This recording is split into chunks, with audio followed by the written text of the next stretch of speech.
कल जो हमारी क्लास थी उसमें प्रपोजिशन हम कर रहे थे। प्रपोजिशन के पार्ट 1 में लगभग बहुत काफ़ी सारी चीज़ें हमने कवर करी थी। पार्ट 2 में अब थोड़ा सा आगे बढ़ रहे हैं और जो क्वेश्चन हमारे रह गए थे, जो टॉपिक में रह गया पेंडिंग, वो करते हैं। बिटवीन और अमंग के बारे में बात कर रहे थे कि अगर हम बिटवीन के बारे में बात करें तो बिटवीन का यूज़ तब होता है अगर हमारे पास दो ऑब्जेक्ट हैं या दो पर्सन हैं। यानी जब आप दो पर्सन या दो ऑब्जेक्ट के बारे में कुछ भी डिफ़ाइन कर रहे हैं तो उसमें बिटवीन आ जाएगा। और अगर मोर देन टू हैं, दो या दो से ज़्यादा हैं, दो से ज़्यादा मतलब जब भी हो तब हम उसमें अमंग का यूज़ करते हैं। ठीक है। फिर इसके बाद अमंग और अमंगेस्ट दोनों का ही प्रयोग दो से अधिक के संदर्भ में होता है, लेकिन यदि इनके बाद वाक्य में दा आता है तो किसी भी अमंग और अमंगेस्ट का प्रयोग किया जा सकता है।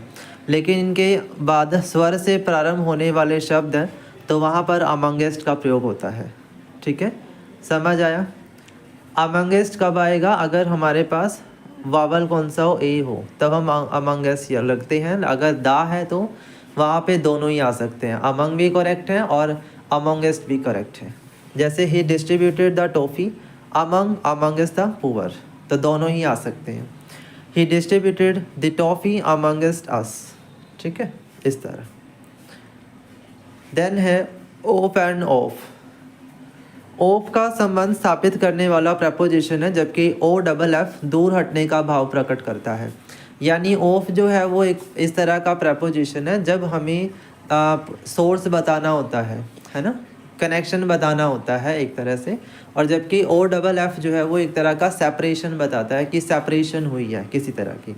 जैसे he is a member of our family, तो मेंबर को फैमिली से जोड़ा गया है। She is a member of our society, तो इस मेंबर में सोसाइटी को जोड़ा गया है ना, इस तरह। He is of duty now, यानी कि अब वो ड्यूटी से जा चुका है तो अलगाव है। ही जम्प्ड ऑफ द टावर, यहाँ पर भी अलगाव है। ठीक। फिर इसके बाद है अबव और ओवर। दोनों का ही अर्थ हायर देन के लिए होता है, लेकिन कई स्थितियों में दोनों में से किसी एक का ही प्रयोग किया जाता है। जैसे helicopter is hovering above and over us, flags were waved above और ओवर आवर हेड्स। ओवर कई अर्थों जैसे covering, on the other side of, across में प्रयोग किया जा सकता है। जैसे I put a cloth over her, he lives over this mountain, there is a bridge over the railway line, he put a blanket over the dead body. Over का प्रयोग मील, T, lunch, drink के संदर्भ में भी किया जा सकता है। जैसे कि we had a chat over a cup of tea, the matter was decided over the lunch.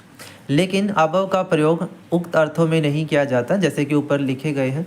Above का अर्थ अर्लियर या प्रीवियसली के रूप में होता है। जैसे he lives at the above address, for details please see paragraph 1, है ना, इस तरीके से। यानी आप कोई पास्ट इवेंट को रेफर करने के लिए अबव का यूज़ कर देते हैं।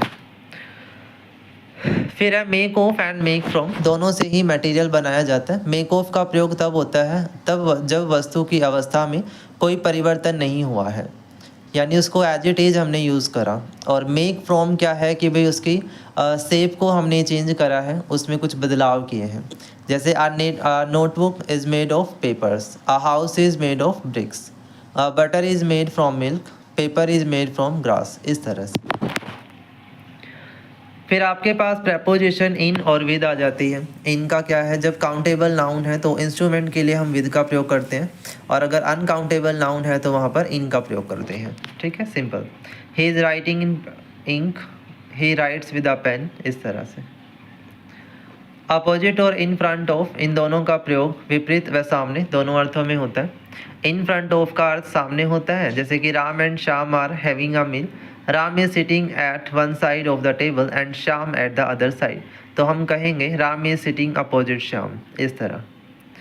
हम यह नहीं कहेंगे कि Ram is sitting in front of Shyam. ठीक है, क्लियर हुआ कि वो आपस में एक दूसरे के अपोजिट बैठे हैं। इसके बाद फिर आपके पास है कि अगर प्रपोजिशन में हम कोई जीरेंड यूज़ कर दें तो वो एक वर्ब की तरह यूज़ कर सकते हैं। जैसे कुछ वर्ब और एडजेक्टिव इस प्रकार के होते हैं जिनके साथ प्रपोजिशन के बाद हमेशा जीरेंड का प्रयोग होता है। यानी कि कुछ यहाँ पर फिक्स प्रेपोजिशन आपको देखने को मिलेंगी।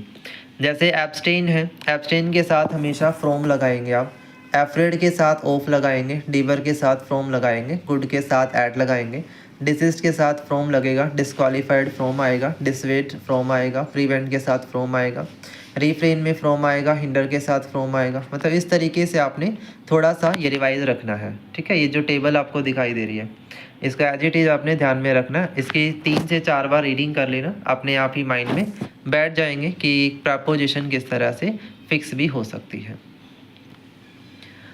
फिर इसके बाद नेक्स्ट आता है कि कुछ ऐसे सिचुएशन है जहाँ प्रपोजिशन का यूज़ नहीं होता।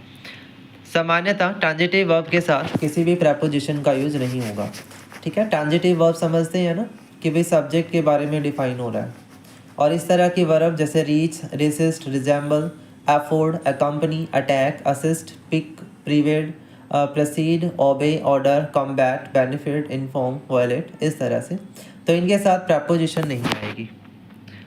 कुछ समय व्यक्त करने वाले शब्दों जैसे morning, evening, day, night, month, week इत्यादि से पूर्व यदि किसी objective this, that, this, next, every, last इनका प्रयोग है तो उस समय व्यक्त करने वाले शब्दों के पहले भी प्रपोजिशन का यूज नहीं होगा।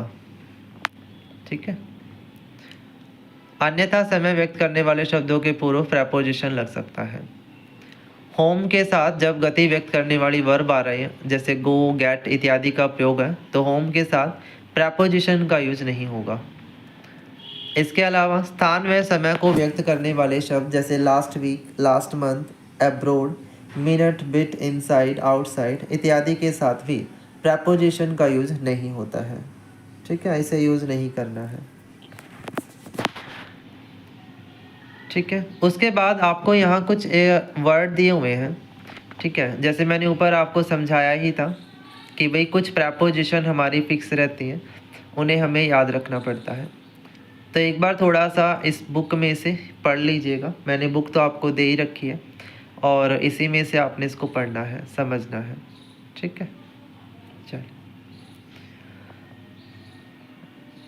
बाकी मैंने आपको करवा ही दिया जो भी हमारे मेनली प्रपोजिशन से टॉपिक बनते हैं या जिस तरह के क्वेश्चन मतलब आ सकते हैं फिलर बेस्ड या एरर बेस्ड, तो दोनों तरह से हमने इसको क्वालिफाई कर लिया है, मतलब पढ़ लिया है कि क्या करना है। फिर इसके बाद आपको यहाँ दिखाई दे रहा है test yourself exercise. That means आपको यहाँ पर एक प्रैक्टिस एक्सरसाइज गिवन है।